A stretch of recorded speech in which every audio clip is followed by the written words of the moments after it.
Hello, chers auditeurs. Bienvenue dans le CAB English Show. Nous sommes déjà dans la deuxième saison du CAB English Show. La première saison du CAB English Show, c'était 40 épisodes.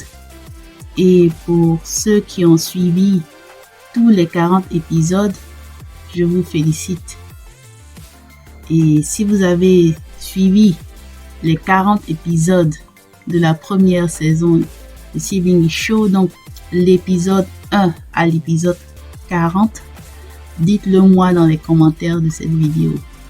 Et j'ai un petit quelque chose pour vous, comme surprise, pour vous féliciter et pour vous encourager.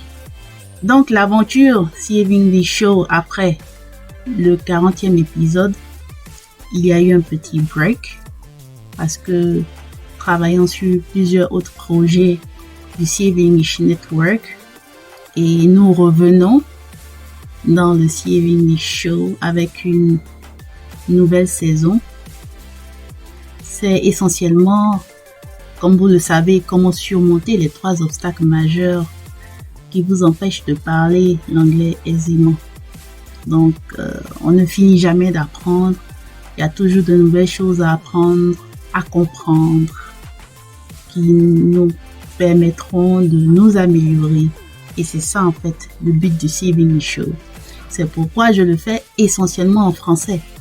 Parce que je m'adresse à vous, francophones, qui voulez savoir parler l'anglais aisément. Donc, il faut que je vous explique ces choses en français pour que vous les compreniez. Voilà, donc je ne fais pas de cours d'anglais en français, mais je vous explique ces éléments essentiels qui vous aideront à réussir dans cette aventure.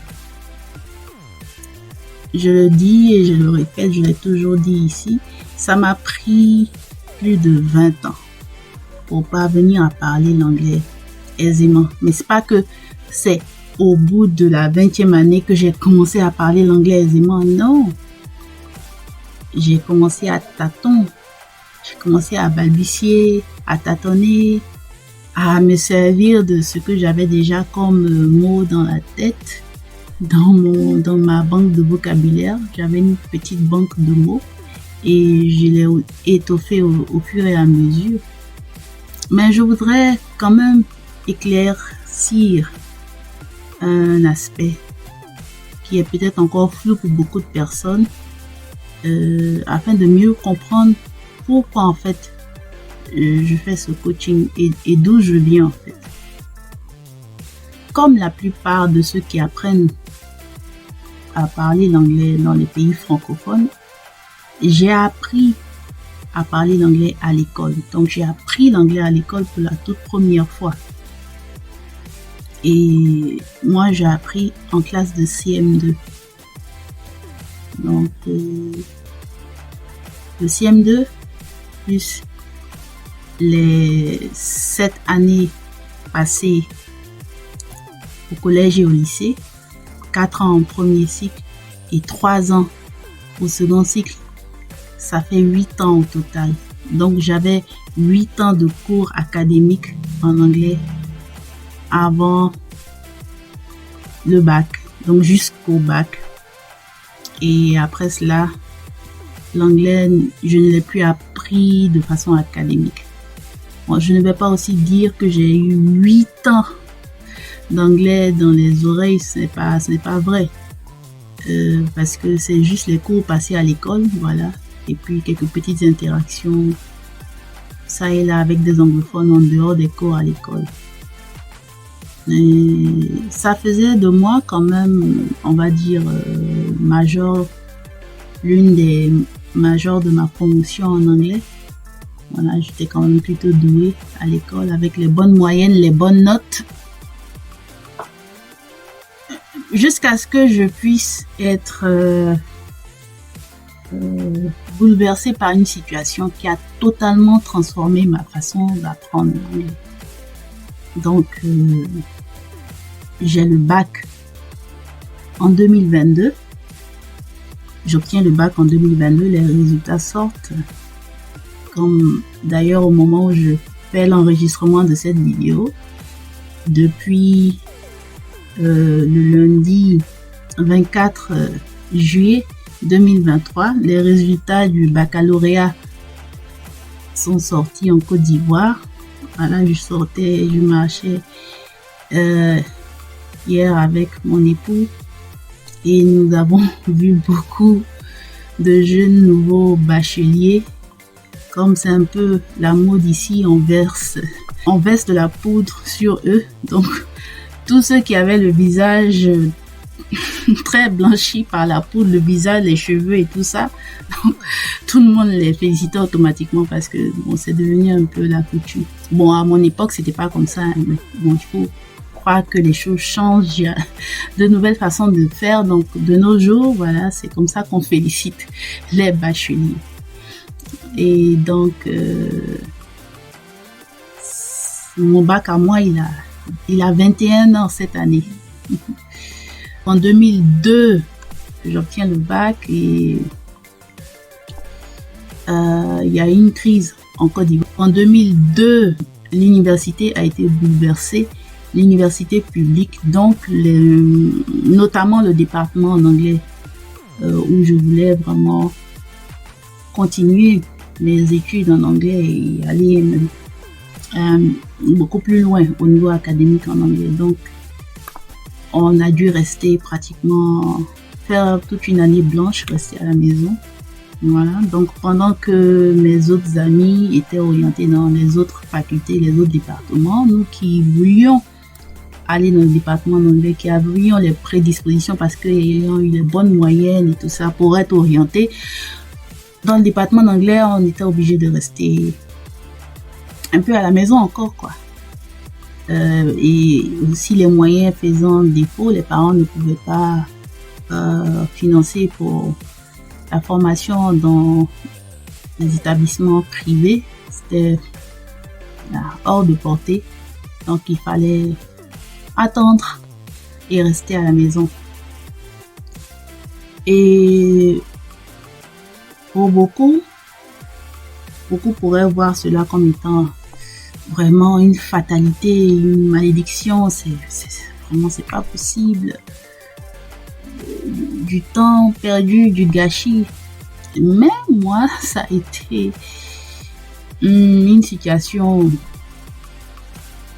très, très bénéfique. Très bénéfique. Parce que je suis passée par un choc qui a totalement transformé ma façon d'appréhender l'anglais et de faire de moi aujourd'hui le coach d'anglais que je suis. Coach d'anglais autoproclamé, puisque c'est moi qui me suis donné ce titre de coach d'anglais, pas que j'ai fait des formations pour obtenir des certifications en coaching, mais je suis devenue coach par la force des choses. Et pour ceux qui me connaissent personnellement, savent pourquoi. Pour vous qui ne le savez pas, vous allez comprendre dans mon histoire que je continue de vous raconter. Donc, j'ai le bac et quelques mois plus tard, c'est l'année blanche. On est censé commencer l'année académique en septembre, octobre 2002. Les résultats du bac sortent en juillet, voilà. Et on ne peut pas commencer l'école à l'université, alors il faut attendre que les choses se normalisent. Et avec la période du bac, il y avait les vacances, donc on pouvait aussi aller faire d'autres découvertes, comme notamment faire beaucoup plus de recherches sur internet. Et là, je suis tombée sur un site web, voilà, qui recommandait à ceux qui apprennent l'anglais, ceux qui veulent exceller en anglais, de beaucoup écouter l'anglais des natives, l'anglais des anglophones natifs. Qu'est-ce que c'est que les anglophones natifs? Ce sont ceux pour qui l'anglais est leur langue maternelle, leur langue de base, leur langue de naissance, leur première langue. Et jusqu'à preuve du contraire, les Africains anglophones n'ont pas anglais comme, ne sont pas des native English, ne sont pas des anglophones natifs. Même si pour beaucoup, l'anglais est pratiquement comme leur première langue. Mais ce ne sont pas des natives. C'est comme les francophones, je le dis souvent. Je parle le français. Voilà, ceux qui sont francophones natifs, ceux qui sont français de France ou de Suisse ou du Canada ou de Belgique ou du Luxembourg me comprennent. Mais de par mon accent, ils savent d'office que je ne suis pas francophone native.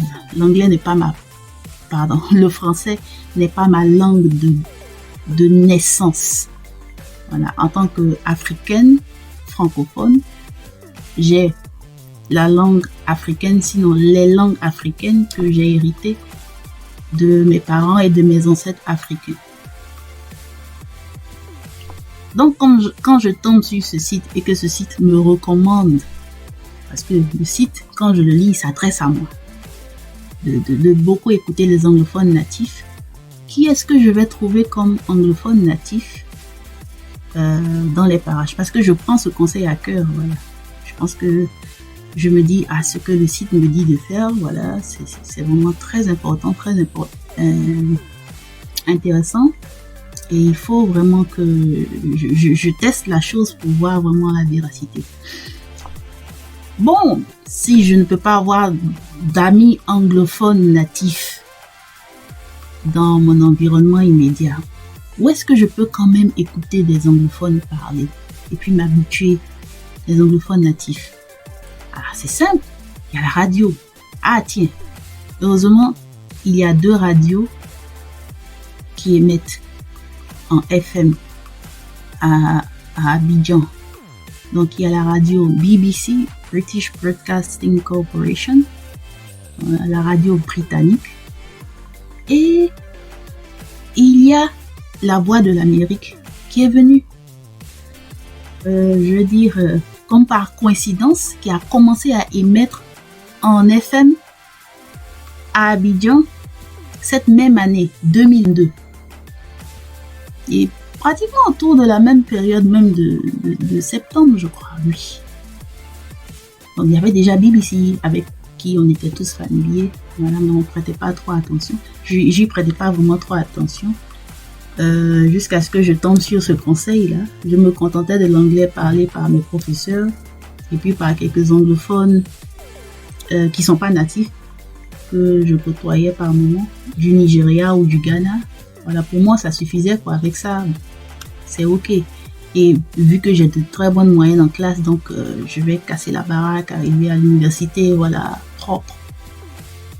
Donc, je vais suivre le conseil et commencer à écouter la radio BBC et la radio La Voix de l'Amérique. Et La Voix de l'Amérique, aujourd'hui, n'émet pas totalement en anglais comme c'était à l'époque. Moi, je trouve ça un peu dommage parce que à l'époque, c'était quand même pratiquement, je vais dire 95% en anglais. Voilà. Du matin au soir, c'était l'anglais. Et ça émettait beaucoup plus en anglais le matin et quelquefois en français le soir. Et la BBC, c'était beaucoup plus français le matin, quelquefois anglais, mais beaucoup plus anglais le soir. Voilà. Pour ceux qui sont familiers avec BBC World Service, quelque chose comme ça. Voilà, tous les soirs à 20h ou 21h GMT, totalement en anglais jusqu'à 23h, minuit, quelque chose comme ça. Donc, je décide d'écouter la radio. Donc, à la maison, on avait un poste radio. Voilà, pour ceux qui sont de ma génération, ils connaissent les postes radio avec les cassettes. Et je captais BBC 93.4 en FM à Abidjan et je captais La Voix de l'Amérique 99.0 en FM à Abidjan. Et voici arriva ce qui devait arriver. Je capte la radio BBC.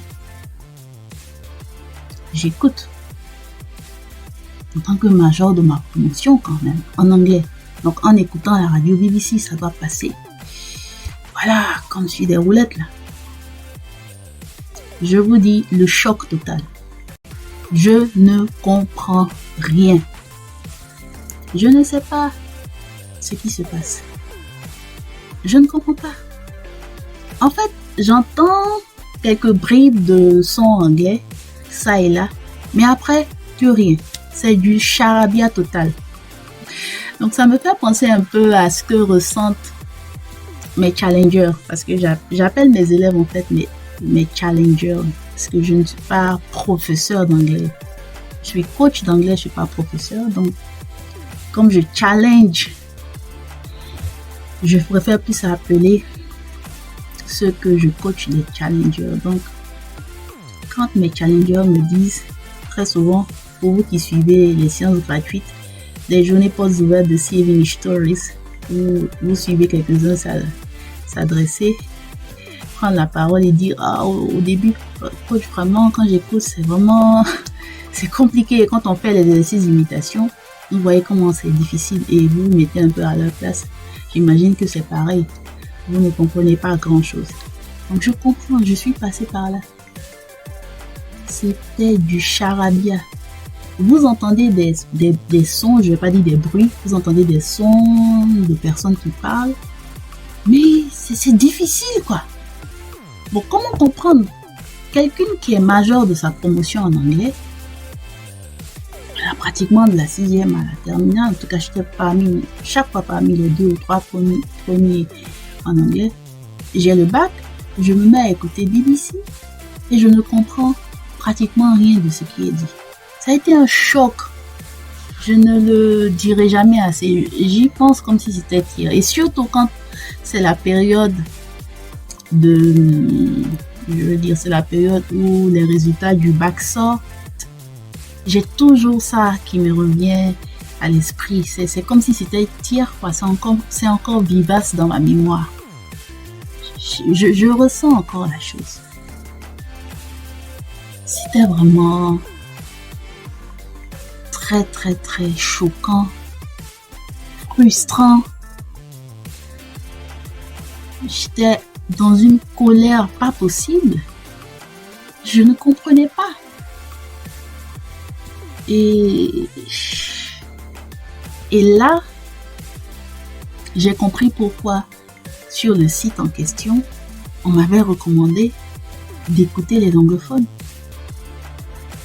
Si je l'avais fait plus tôt, si j'avais écouté ce conseil plus tôt, si j'avais en fait été en contact avec ce conseil plus tôt et que j'avais suivi cela plus tôt, je n'en serais pas à être frustrée à ce point.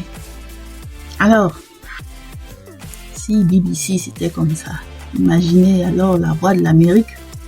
Parce que BBC là, c'est l'anglais britannique. Et c'est l'anglais britannique qu'on apprend à l'école. Les prononciations britanniques. Et imaginez l'anglais américain, qui est de loin l'anglais le plus compliqué pour beaucoup de personnes. Mais bizarrement, c'est pour moi l'anglais le plus facile. C'est facile pour moi, pas parce que je suis extraordinaire, mais parce que ce que je vais vous faire comprendre à travers ce partage d'expérience, c'est la notion d'habitude. Je n'étais pas habituée à écouter les anglophones natifs. J'étais habituée à écouter des anglophones pas natifs, ghanéens, nigérians, voilà, kenyans, si vous voulez. On a le même accent africain, même si ils sont anglophones, mais le même accent africain, voilà, puisque les langues africaines se ressemblent plus ou moins. Donc, quand un Africain parle avec sa façon de prononcer à l'africaine, voilà, on est beaucoup plus proche. Bon, ça c'est la proximité linguistique, la proximité culturelle qui joue un grand rôle dans ce sens. Mais quand c'est des personnes qui ne parlent pas les langues africaines que nous parlons, qui ne sont pas proches de nous culturellement parlant, et qui parlent cet anglais d'origine, quand vous n'y êtes pas habitué, honnêtement, vous ne pouvez pas comprendre. Et ce choc était vraiment terrible, terrible, terrible, terrible, parce que pour moi, ça remettait pratiquement en cause les 8 années passées à apprendre l'anglais. Depuis la classe de CM2 jusqu'à la classe de terminale, et puis être en situation de ne pas comprendre un anglophone natif. Tout a été remis en cause complètement.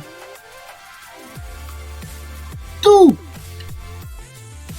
Bon, je vais pas balayer du revers de la main tout ce que j'ai appris comme leçon de grammaire et autres. Ça a compté au moment où ça devait compter. Bon, essentiellement pour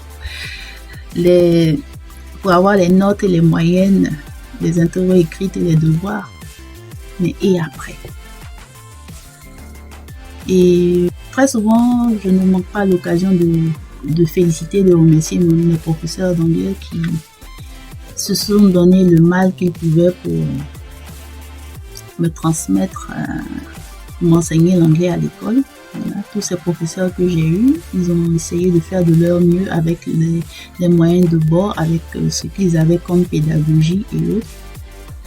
Et moi, je suis là, je m'appuie sur le fondement qu'ils m'ont apporté et je veux apporter quelque chose qui va être la continuité, peut-être pas forcément la continuité de la manière dont ils m'ont appris l'anglais, mais quelque chose qui va aider par rapport aux problèmes récurrents que je constate. Aujourd'hui, beaucoup, ne pas dire presque tout le monde, tous ceux qui apprennent à parler, tous ceux qui apprennent l'anglais à l'école, parce que je fais la nuance, il y a apprendre l'anglais à l'école et à apprendre à parler l'anglais. C'est bizarre, mais c'est différent. Bon, l'anglais est une langue, donc quand on l'apprend, on doit pouvoir savoir la parler au bout d'un certain temps. Mais force est de constater que beaucoup ont appris l'anglais, mais n'ont pas appris à parler l'anglais. Et c'est là que j'interviens. C'est là que je me positionne pour vous aider à parler l'anglais si c'est ce dont vous avez besoin. Vous avez besoin d'articuler les mots anglais, de parler spontanément, de parler, d'avoir les idées qui vous viennent à la tête et de les transmettre un message en anglais. Donc, quand j'ai eu ce choc, fallait-il arrêter ou fallait-il continuer?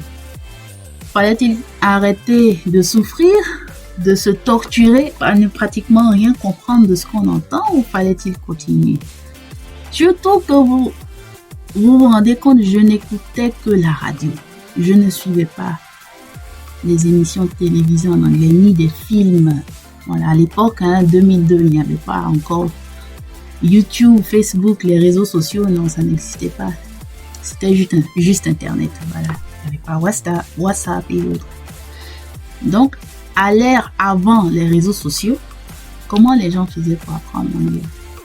Bon, ce qui était recommandé pour exceller, c'était de faire un séjour linguistique dans un pays anglophone. Peu importe, pays anglophone.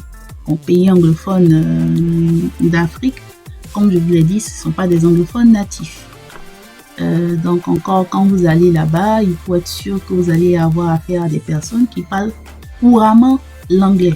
Donc, un environnement qui sera bien sélectionné. Vous allez avoir des personnes qui parlent très peu ou pas du tout leur langue africaine dans ces pays anglophones. Je n'ai pas besoin de vous dire que c'est quelque chose c'est un grand défi, et les anglophones de ces pays eux-mêmes témoignent. Et pour ceux qui ont fait ces pays, ils le témoignent. L'anglais académique, encore moins, ne court pas les rues. Voilà. Donc, j'étais devant ma radio Mais j'avais un objectif. Et il fallait atteindre cet objectif. Il fallait l'atteindre coûte que coûte. Et cet objectif, c'était quoi?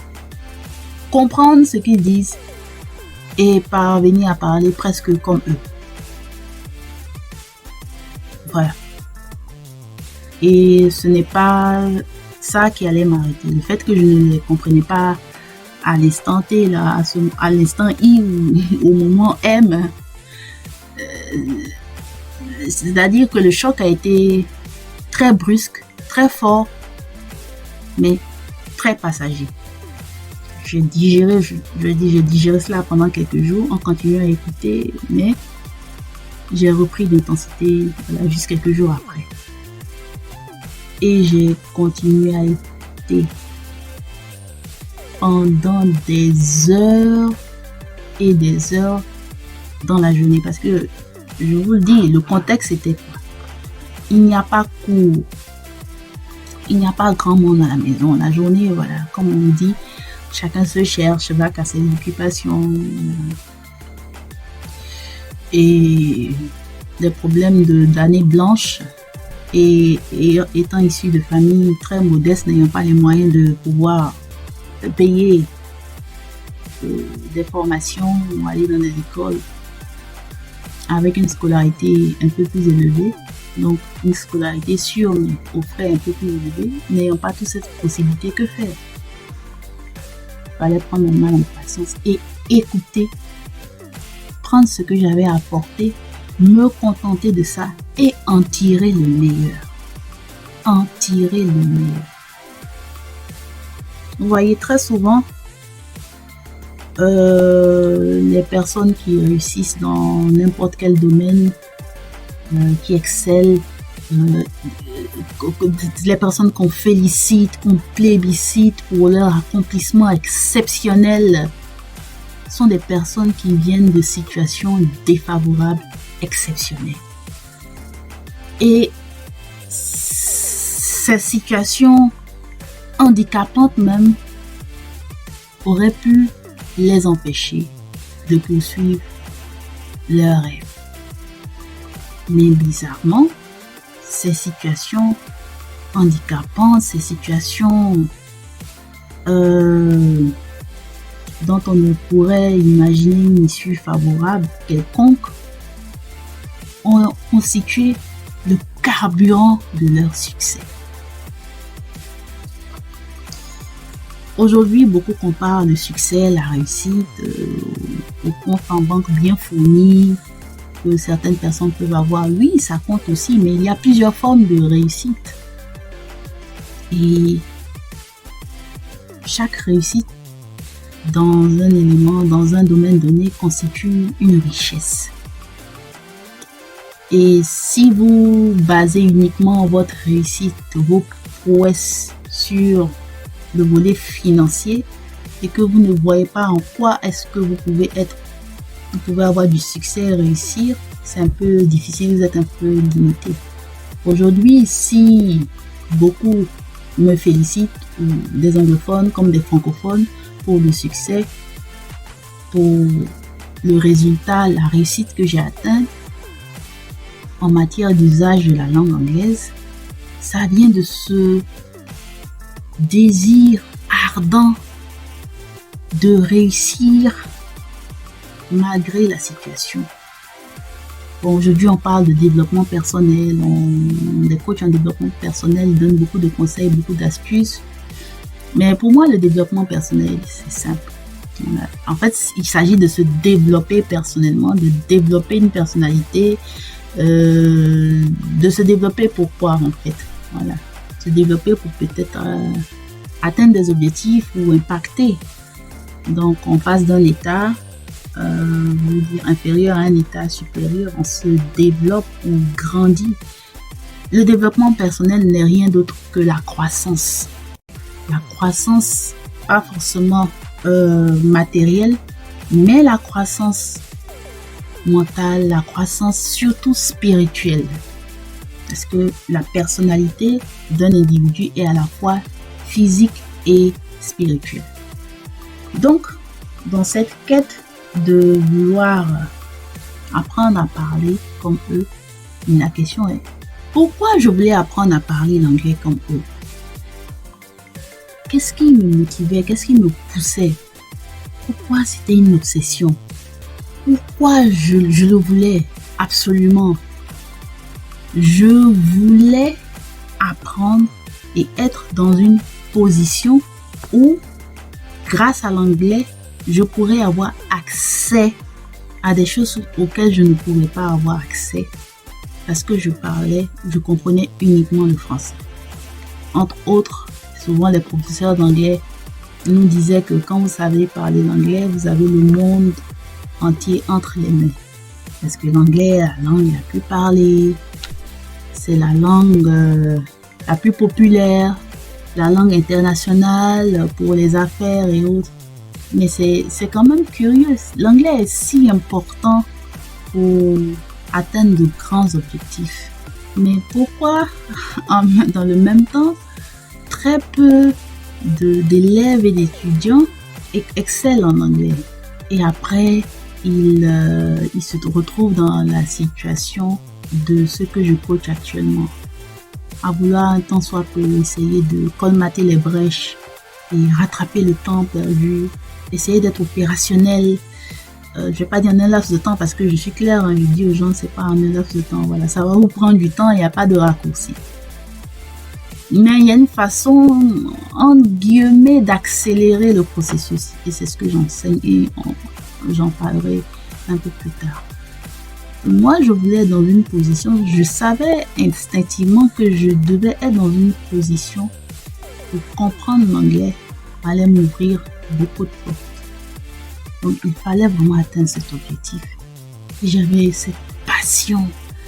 Pas forcément que j'aimais particulièrement la langue anglaise. Parce qu'il y a beaucoup d'élèves qui me disent, beaucoup de mes challengers qui me disent coach, je veux apprendre l'anglais parce que j'aime bien l'anglais, j'aime bien quand les gens parlent. Honnêtement, il y a beaucoup de raisons pour lesquelles vous voulez apprendre à parler l'anglais, vous qui me suivez là actuellement. Il y a beaucoup de ces raisons-là qui pour moi ne pèsent pas assez dans la balance.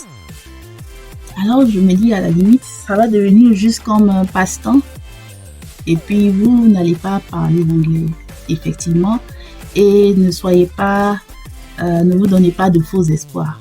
Honnêtement, je suis dans une logique où mon message marketing a tendance à beaucoup plus décourager qu'encourager. Je vais même dire que j'ai même rendu beaucoup de services à beaucoup de personnes, honnêtement. Parce que quand je dois compter, par exemple, j'ai une centaine de... Je cumule pratiquement une centaine de personnes avec qui je suis entrée en contact officiellement depuis l'année 2022 où j'ai commencé à coacher officiellement.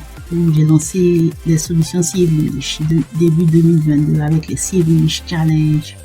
Et jusqu'à la date d'aujourd'hui, on va dire à peu près 100 personnes, peut-être entre 100 et 120 personnes avec qui je suis entrée en contact directement pour faire ces séances de coaching.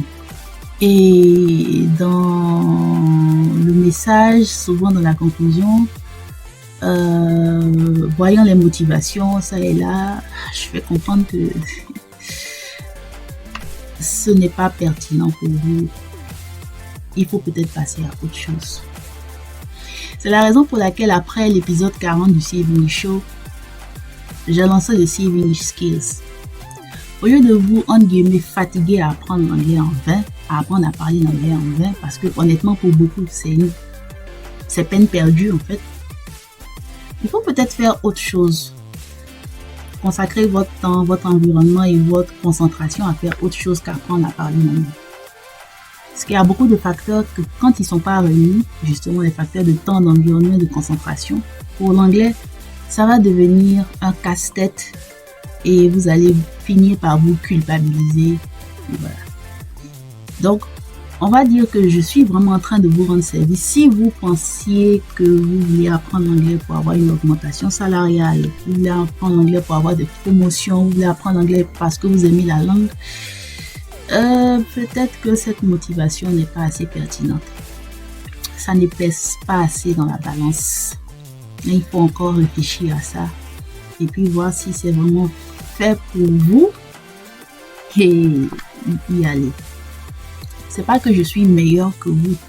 Je ne dis pas que moi j'ai appris à parler l'anglais, donc ça fait de moi une meilleure personne que vous. Non, vous pouvez réussir. Et beaucoup parmi vous ont réussi dans d'autres domaines. Ont réussi mieux que moi dans la vie active, sans avoir eu besoin de parler l'anglais. Donc, peut-être que l'anglais devient comme un bonus si vous avez pu déjà assurer l'essentiel. Mais si vous voulez vraiment savoir parler l'anglais, peut-être que vous allez continuer à suivre cette vidéo jusqu'au bout. Parce que là, c'est une très longue vidéo. Voilà. Je la mets en intégralité et après, je la mets en petite série. Ou alors, je fais des petites séries et après, je mets en intégralité. Soit, vous choisirez ce qui vous plaira de suivre. Alors, je suis dans une situation où je dois continuer, comme je vous ai dit. Je dois continuer. Je ne dois pas m'arrêter. Je ne dois pas m'arrêter parce qu'il n'est pas question de m'arrêter. Il est question de continuer à comprendre ce que ces Britanniques disent sur la BBC, ce que ces Américains disent à la Voix de l'Amérique. Comment ça va se faire? Je n'avais aucune idée, mais je me suis dit que j'avais quand même foi en ce que ce site m'avait donné comme conseil. Si je veux exceller en anglais, il faut que j'écoute beaucoup des anglophones natifs. Et je crois que ce site même a été fait par des personnes qui ne sont pas anglophones natives. Donc qui ont certainement vécu une expérience similaire et qui ont vu qu'il fallait conseiller d'autres personnes. C'est la raison pour laquelle quand on a une solution qui... Je sais plus trop comment on dit ça en français. En anglais, c'est a genuine solution. Donc une solution vraiment pertinente par rapport à une situation que vous avez traversée et que vous voyez beaucoup d'autres traverser. Donc, on dit souvent qu'il est de votre devoir moral de partager cette solution. C'est ce que je fais tout simplement à travers le CAV English Network. Je partage les solutions pour vous aider à parler l'anglais aisément. Dans le CAV English Network, il y a plusieurs types de solutions en deux grandes catégories. Apprendre à parler l'anglais aisément et apprendre à impacter positivement en parlant l'anglais. Donc, on leur apprendre à parler l'anglais aisément, c'est vraiment surtout pour ceux qui veulent apprendre à parler l'anglais. Et là-bas, il y a 4 solutions. Alors, vous pouvez aller déjà sur le site cavengishnetwork.com pour pouvoir découvrir toutes les solutions ou aller sur la chaîne YouTube CAV English Network. Aujourd'hui, je donne ce que j'appelle les exercices d'imitation. Je donne beaucoup d'exercices. C'est essentiellement les exercices que je donne à mes challengers. Je donne d'abord l'imitation consécutive. L'imitation consécutive, l'imitation simultanée, tout ça, vous pouvez les découvrir sur la chaîne YouTube ou sur le site web. Parce que là, quand vous écoutez et que vous ne comprenez pas, et que vous devez prendre du temps pour comprendre, qu'est-ce que vous faites entre-temps? Parce que pour comprendre, ça prend du temps, surtout quand vous n'écoutez que la radio. Vous n'avez pas de faits et gestes comme je le fais maintenant. Voilà, je fais des apports compréhensibles, je fais des gestes, c'est ce que je coach. Voilà, et quand vous avez la possibilité d'avoir un film ou un film d'animation, voilà, une série télé ou une émission ou des anglophones en face de vous, quand vous avez la possibilité d'avoir le visuel, ça vous aide un peu plus à comprendre le message sonore. Mais imaginez que je n'avais pas de visuel essentiellement. Donc, hormis mes conversations avec les anglophones, voilà, pas natifs, le contact que j'avais avec les anglophones natifs, c'était uniquement audio. Et je vous rappelle que c'était uniquement audio parce qu'il n'y avait pas les moyens de m'inscrire dans une école anglophone, dans une université anglophone. Ça coûte les yeux de la tête, surtout dans les pays francophones.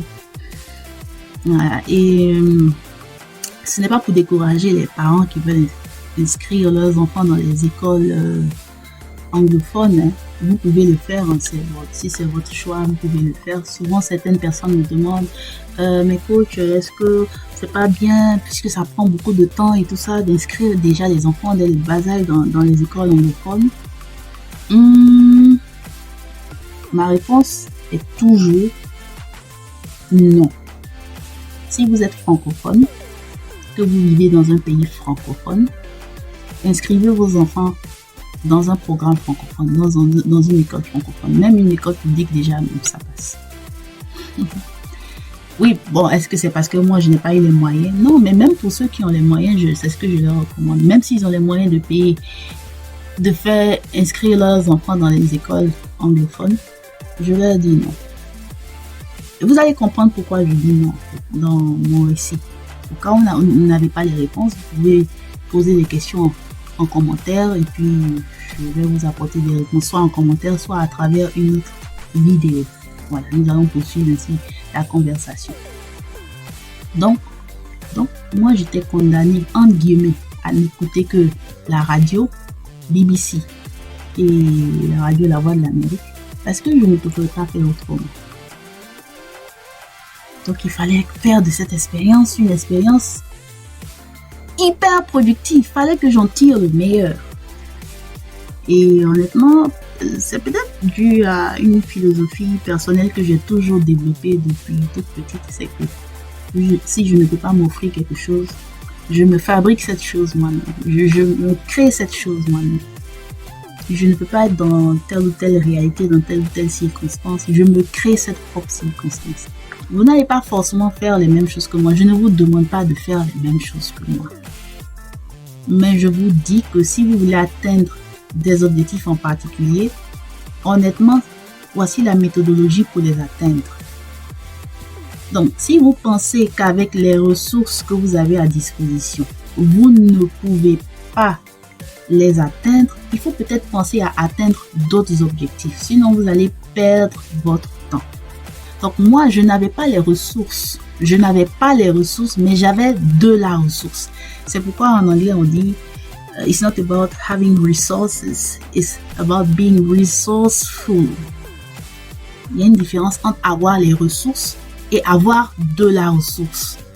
Donc, pouvoir puiser en soi-même les outils qui vous permettront de trouver la solution aux problèmes que vous rencontrez. C'est cela aussi le développement personnel. Le développement personnel, c'est comment amener les individus à avoir de la ressource, à trouver les solutions en eux-mêmes aux problèmes qu'ils rencontrent. Voilà, et ce sont des choses qui se développent. On va dire qu'il y a des personnes qui sont plus ou moins prédisposées à savoir les faire déjà. Il y en a qui ont besoin d'un peu plus d'entraînement pour le faire. Mais chacun peut avoir un impact donné, atteint un certain niveau de développement personnel dans un domaine, dans une situation donnée, impacté à sa manière. Voilà pourquoi on ne doit pas forcément chercher à faire du copier-coller, mais on doit chercher à être utile à soi-même et aux autres dans un domaine précis. Donc le développement personnel vous permet d'avoir de la ressource. Alors, moi, n'ayant pas les ressources, n'ayant pas les moyens pour aller dans une école anglophone, n'ayant pas les moyens pour aller dans une université privée, même francophone, pour suivre des études, n'ayant même pas les moyens même de voyager aussi, aller passer les vacances quelque part d'autre, voilà.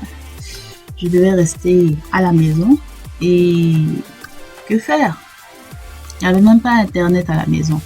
Et je ne vais pas dire pire, mais peut-être que ça peut être aussi pire.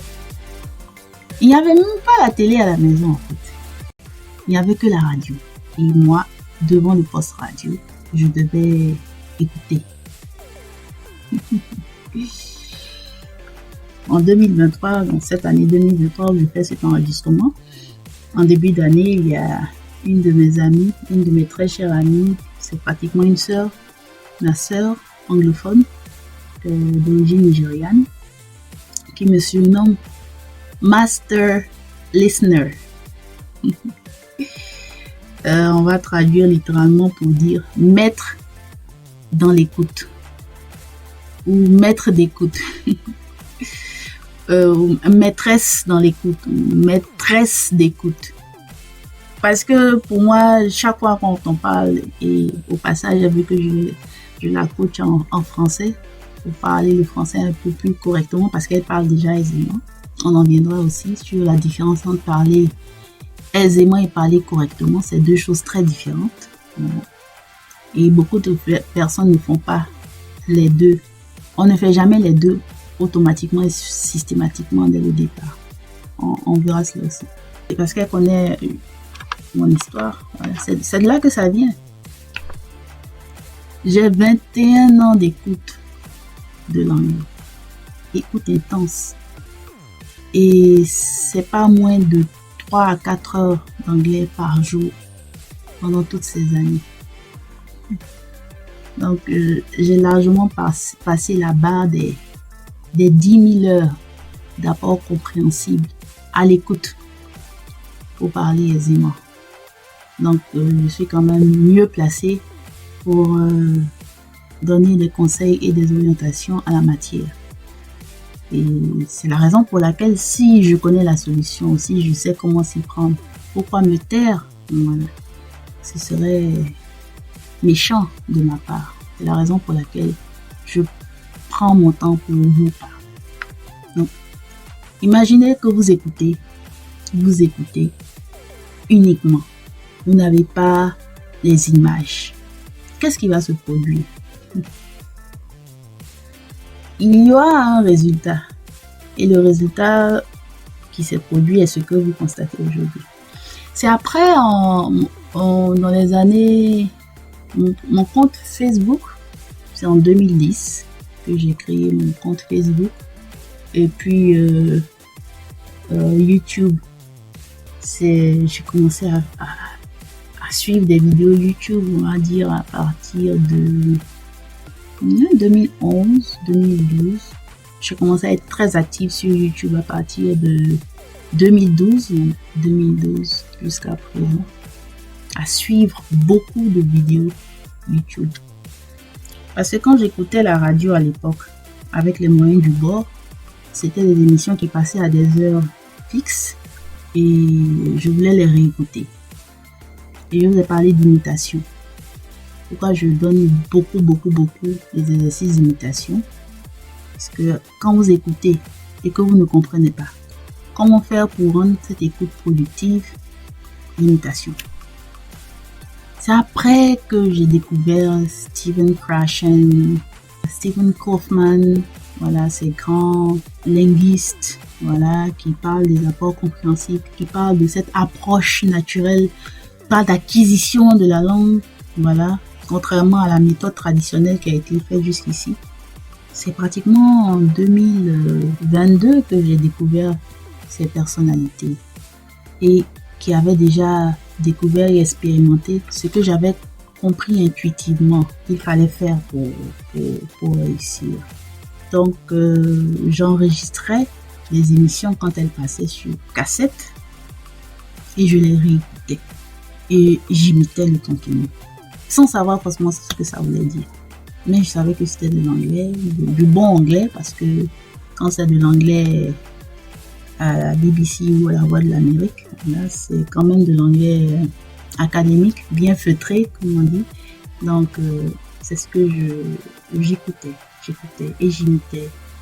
L'imitation consécutive, je le faisais en balbutiant, en articulant à haute voix et même en chuchotant simultanément, le fameux shadowing. Mais tout ça, je savais pas que ça s'appelait du shadowing. Tout ça, je le faisais parce que je sentais, je voulais m'approprier, je voulais boire, je voulais devenir comme ça en fait.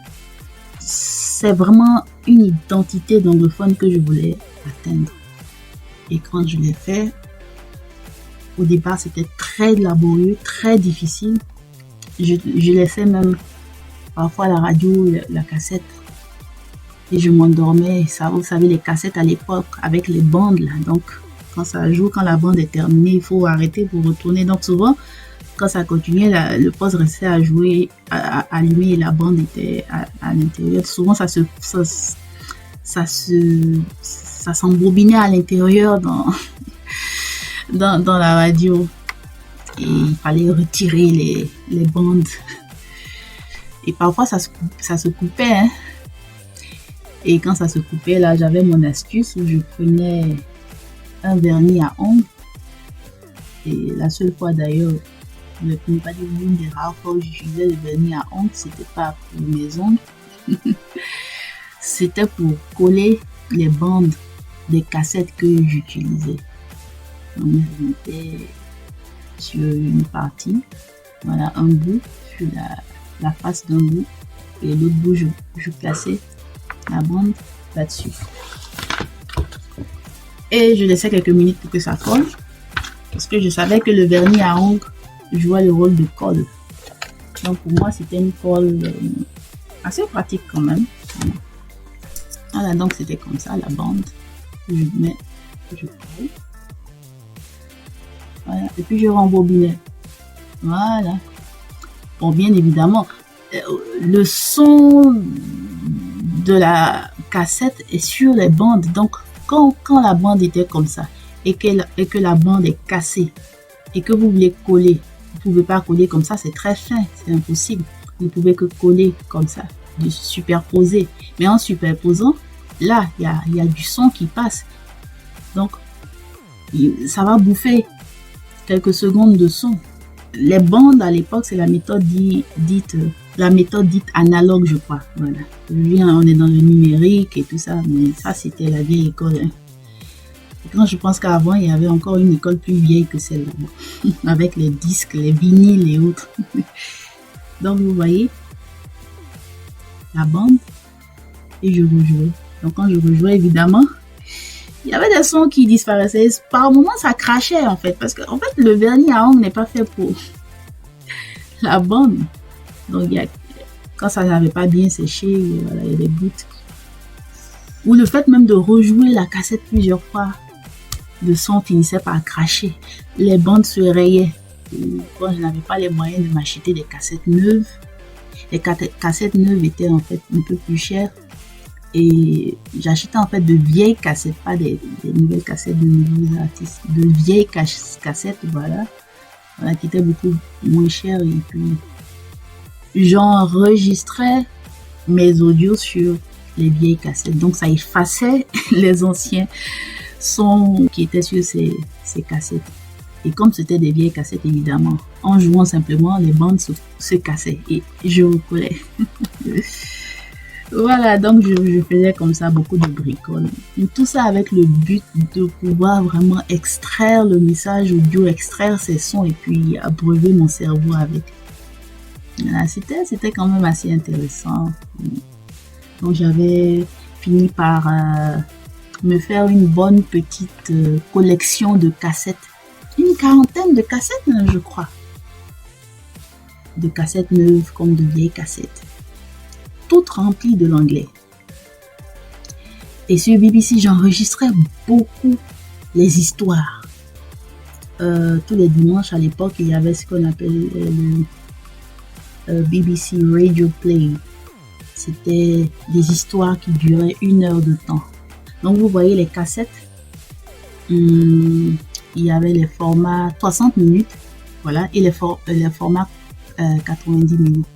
La bande tourne d'un côté à un autre côté. Quand toute la bande s'est embobinée d'un côté, ça fait 30 minutes. Donc la première phase est terminée. Donc il faut ouvrir, retourner et la bande continue à jouer et tourne pour se rembobiner dans l'autre sens. Ça fait encore 30 minutes. Donc ça vous fait une cassette de 60 minutes. Et comme les BBC Radio Play, c'était justement 60 minutes, donc ça tombait bien. Donc je jouais, ça commençait, je crois, en général, c'était à 19h ou 20h. Donc je mettais tous les dimanches, je mettais la cassette. Et j'enregistrais l'histoire, la première partie de l'histoire. Donc elle allait faire 30 minutes prendre la première partie de la cassette, la face A. Donc en général, sur les cassettes, vous aviez face A et face B. Et je retournais. Quand c'était arrivé à 30 minutes, je retournais rapidement. Mais en fait, BBC ne s'arrêtait pas. L'histoire continuait. Donc, je coupais l'enregistrement, je retournais rapidement la cassette et je continuais l'enregistrement. Donc, j'avais manqué quelques secondes de l'histoire. Mais quand même, j'avais pratiquement presque toute l'intégralité de l'histoire. Donc, je me donnais pour rendez-vous d'avoir une cassette par dimanche pour enregistrer toutes les histoires et les réécouter. Parce que il me fallait cette collection, il me fallait. Et les histoires ont une trame. Donc le BBC Radio Play, c'est comme une pièce de théâtre radiophonique. Donc c'est comme un film audio en fait. C'est une histoire qui est racontée, il y a une trame, il y a quelqu'un qui va faire quelque chose, qui va quelque part. Il y a un acteur ou une actrice, un personnage principal. Voilà, il y a peut-être, on va dire, le gentil, le méchant. Et tout ça, c'est dit en anglais. Vous voyez? Donc, j'enregistrais cela et j'enregistrais beaucoup les documentaires. Le pourquoi, du comment, les explications de certains, de la bricole à la musique, en passant par des faits de société, des émissions explicatives, éducatives, je les enregistrais. Donc, j'avais ma banque de cassettes qui était là par catégorie, les histoires, les documentaires, et puis il y avait aussi souvent aussi les informations. Voilà, j'enregistrais quelques fois les informations, les news. Voilà. Alors j'enregistrais. Donc avec BBC, j'enregistrais beaucoup les histoires et les documentaires. Avec La Voix de l'Amérique, il y avait des émissions aussi, des émissions de société. Voilà. Il y avait beaucoup d'émissions musicales à l'époque sur La Voix de l'Amérique. J'enregistrais beaucoup ces émissions musicales. Donc, ça faisait mon bonheur. C'était vraiment fascinant, quoi. Donc, j'ai beaucoup été bercée par BBC et par La Voix de l'Amérique. Voilà. Donc, l'année 2002, je l'ai fait comme ça. Et au bout des 3 premiers mois après avoir commencé, mes oreilles ont commencé à se déboucher. C'est de là que me vient l'expression déboucher les oreilles, délier la langue. Parce que quand vous écoutez et que vous ne comprenez pas, c'est comme si vos oreilles sont bouchées. Vos oreilles sont bouchées, vous ne comprenez pas. Donc, déboucher les oreilles. Déboucher les oreilles. Bon, est-ce que ma langue n'était pas déliée? Oui, ma langue était déliée puisque, je dis, je pouvais quand même parler anglais. Mais, est-ce que je pouvais bien me faire comprendre aussi par des anglophones natifs? Je n'étais pas dans des situations où ça aurait été le cas, où j'aurais pu tester la véracité de la chose. Vous voyez? Donc, j'ai continué. Et jusqu'à un moment où j'ai eu un déclic. Voilà, c'est pourquoi je parle de déclic. Il faut le faire jusqu'à un moment donné. Vous sentiez qu'il y a quelque chose de nouveau, de différent. Donc, au bout de 3 mois, les choses ont commencé à être beaucoup plus perceptibles. Bon, comment est-ce possible de ne comprendre l'anglais que par l'écoute, sans un visuel, sans des explications et autres? C'est pourquoi je vous ai dit que je ne parlais pas du revers de la main, le fondement que j'ai eu à l'école. Parce que j'étais quand même très focus durant les cours d'anglais. Et j'ai eu la chance d'avoir des professeurs d'anglais qui ne parlaient que l'anglais durant les cours d'anglais. Parce qu'aujourd'hui, j'entends beaucoup de personnes me dire que quand ils apprennent l'anglais à l'école, le professeur parle plus français qu'anglais. Donc moi, j'avais eu la chance à l'époque d'avoir des professeurs qui parlaient essentiellement l'anglais en fait. Et ça m'a beaucoup aidé, Le fait de les écouter, même ne serait-ce que 2 heures ou 4 heures par semaine, c'était quand même quelque chose. Même si c'était pas des anglophones natifs avec leur accent ivoirien ou africain pour d'autres qui n'étaient pas ivoiriens. Ça a contribué beaucoup. Donc, quand je me suis mise à écouter la radio BBC, c'était quelque chose de différent. C'était l'anglais original. C'était difficile au départ parce que je n'y étais pas habituée. Je vous ai dit, le mot clé, c'était habitude. Je n'étais pas habituée. Donc, ils pouvaient dire des choses que peut-être mes professeurs d'anglais me disaient et que je comprenais, mais que je ne pouvais pas comprendre parce que c'était dit avec un autre accent. qui d'ailleurs est l'accent original avec lequel j'aurais dû comprendre dès le départ. Mais par la force des choses, ça s'est fait ainsi. Aussi, ce que j'entendais à la radio BBC, c'était des choses qui ne m'étaient pas enseignées à l'école. Donc, comment je fais pour les comprendre et puis assimiler? Ou est-ce que je me mentais à moi-même? Je pensais avoir compris. Non, je comprenais. J'ai fini par comprendre. Comment ce mécanisme est possible? Comment ne comprendre un certain niveau d'anglais uniquement qu'avec l'écoute? Comment est-ce possible? Je ne saurais le dire exactement, mais je suis sûre que l'habitude a beaucoup joué et ça a créé quelque chose dans le cerveau, pouvoir discerner, pouvoir détecter le message et pouvoir l'assimiler. Je ne dis pas que vous allez forcément faire cela, mais en tout cas, moi, quand je donne des exercices, je donne beaucoup d'exercices d'écoute. Et je mets mes challengers dans une situation où ils sont vraiment challengés, où je leur dis, même si je vous donne des choses à écouter et que vous savez que la vidéo existe sur YouTube, je leur recommande de ne pas commencer à suivre la vidéo. Non. C'est pour que l'anglais soit solidement ancré dans votre mémoire, dans votre cerveau. Donc cette astuce, ça marche, effectivement. Ça a tendance à prendre du temps, mais c'est une formule qui marche. Maintenant, quand je ne fais qu'écouter uniquement, c'est juste pendant une période. Voilà, ce ne sera pas forcément le long moment que ça m'a pris. Moi, c'était parce que je n'avais pas les moyens de faire autrement. Mais aujourd'hui, avec la technologie, on a les moyens. Aujourd'hui, les choses sont beaucoup plus facilement accessibles. Aujourd'hui, on parle plus de cassettes. D'ailleurs, on parle de MP3. On a facilement accès à un ordinateur, il y a Internet, il y a les réseaux sociaux. Il y a des choses qu'on fait beaucoup plus facilement qu'avant. Mais bizarrement, malgré tout cela, il y a encore pas mal de personnes qui ont des difficultés, malgré toutes ces ressources à apporter, à parler l'anglais aisément. C'est parce que vous n'avez certainement pas la bonne formule qui marche. Et c'est cette formule-là que je voudrais partager avec vous. Et peut-être que vous n'avez pas la ressource nécessaire, vous n'avez pas de la ressource. Vous avez peut-être les ressources, mais vous n'avez pas de la ressource. Parce que la vraie force qui va vous permettre de réussir, c'est cette force intérieure. Où elle existe, tout le monde a cette force intérieure. Mais il faut savoir la réveiller. Il faut savoir la développer. D'où développement personnel encore. C'est pourquoi dans mes programmes de coaching, vous allez constater qu'il y a beaucoup de développement personnel en fait. Voilà. Parce que, comme dirait célèbre coach, c'est 80% de psychologie et 20% de technique, de tactique. Voilà. Le travail, il est mental. Le travail, il est là dans le mindset. Et ça fait 80% du travail. Une fois que les 80% sont atteints, vous voyez qu'il ne reste que 20%. C'est le mécanisme, c'est voilà, les tactiques, les techniques pour y arriver.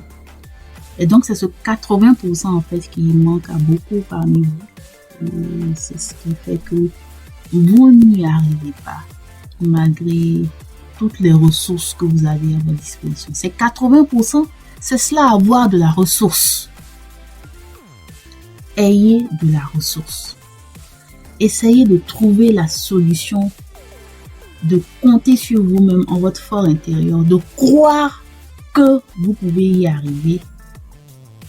Si on vous enlevait tout, que pouvez-vous faire par vous-même pour rebondir? C'est ça, avoir de la ressource. Si on vous ôtait toutes les ressources, y compris l'argent, est-ce que vous pourriez y arriver? Continuons l'histoire. J'ai commencé, il y a eu un déclic, ça a commencé à aller. J'ai commencé à percevoir, j'ai commencé à prendre plaisir puisque je comprenais. Et je vous dis, c'est quand vous écoutez la BBC, les documentaires, les séries et tout ça, c'est pas forcément de l'anglais facile, c'est de l'anglais standard parlé par tout le monde. C'est pas l'anglais pour apprenants, même s'ils ont des formules où on fait des cours pour les apprenants. Donc, j'étais habituée à ça. Et au bout de 6 mois, ça a commencé à aller très bien. Très bien. Et au fur et à mesure, ça évoluait comme ça. Ça a évolué comme ça. J'étais toujours attachée à mes 2 radios, BBC, La Voix de l'Amérique, et mes enregistrements cassettes.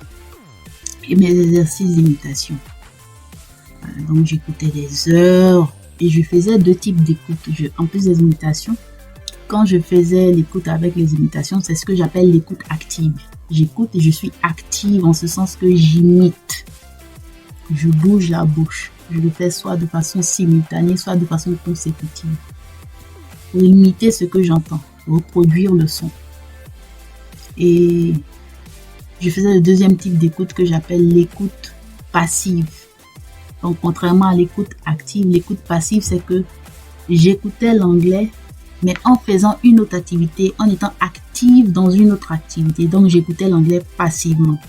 Je n'étais pas là à imiter, à répéter, mais je laissais l'anglais passer dans mes oreilles et puis je faisais autre chose. Là, j'écoutais beaucoup, tard le soir, jusqu'à avant de dormir, même en dormant, et tôt le matin, voilà. Et c'était comme ça pendant 3 mois, 6 mois. Et presque un an plus tard, l'année blanche est terminée. Il fallait reprendre les cours à l'université, voilà, vers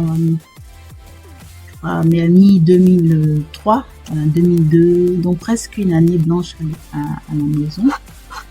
Donc il fallait aller s'inscrire. Donc évidemment, je partais pour m'inscrire au département d'anglais, donc à l'université publique à l'époque.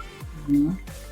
Et c'est comme ça qu'a commencé mon aventure académique, universitaire avec l'anglais. J'allais avec beaucoup plus d'assurance. Parce que imaginez que j'y serais allée sans être passée par cette expérience. Je ne sais pas ce que ça aurait donné, mais je pense pas que ça aurait forcément donné le même résultat appréciable que j'ai aujourd'hui. Mais bon, qui sait. Commencer l'université, inscrite à l'université pour commencer les cours, mais je n'étais pas la meilleure exemple en matière de suivre les cours à l'université. Et là, je dois l'admettre, je faisais l'école missionnaire, comme on dit. Parce que j'ai commencé à suivre les cours 1 fois et 2 fois, et honnêtement, ça ne m'a pas emballé. Je trouvais que je régressais. Pour d'autres, ça les a aidés, hein. Ils ont même soutenu et autres. Ils ont même eu leur diplôme universitaire, mais moi, c'est pas le cas.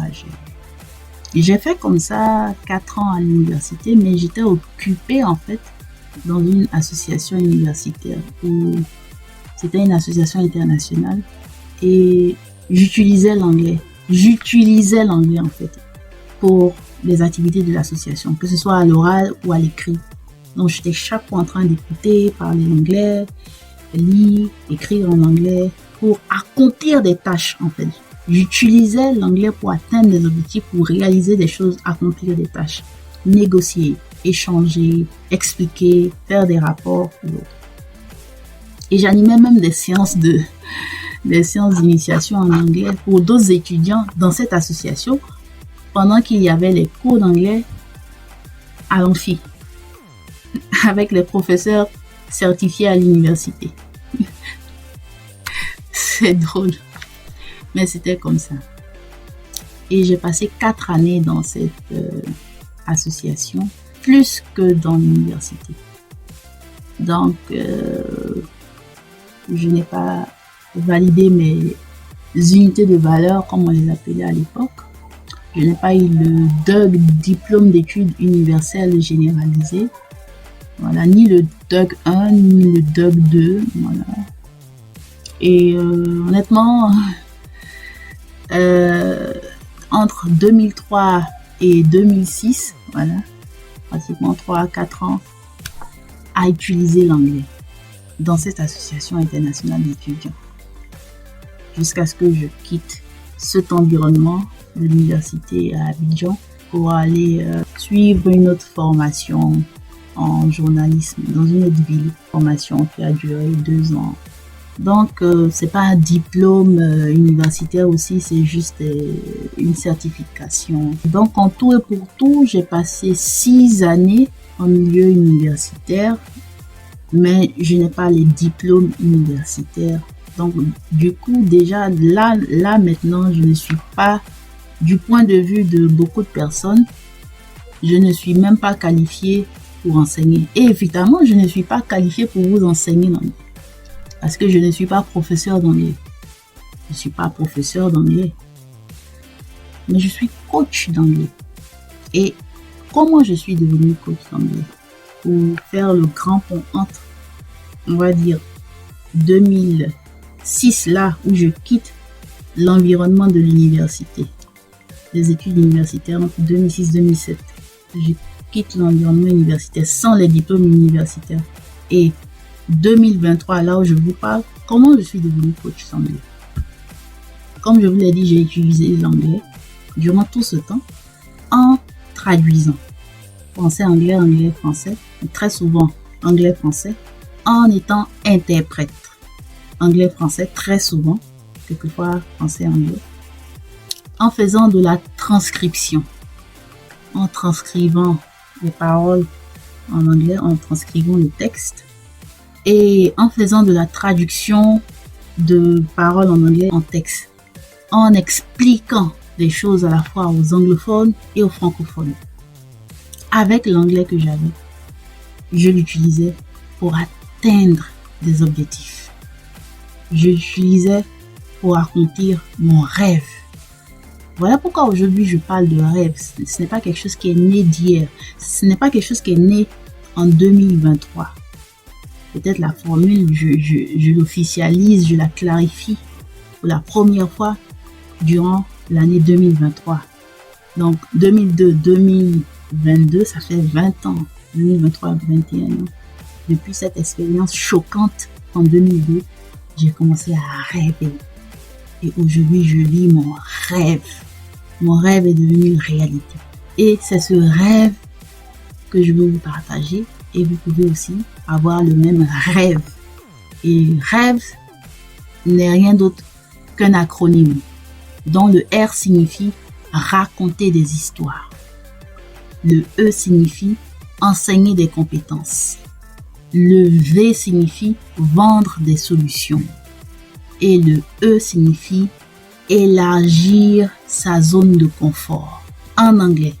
Donc, il s'agit de raconter des histoires en anglais, enseigner des compétences ou savoir-faire en anglais, vendre des solutions en anglais ou élargir sa zone de confort en anglais.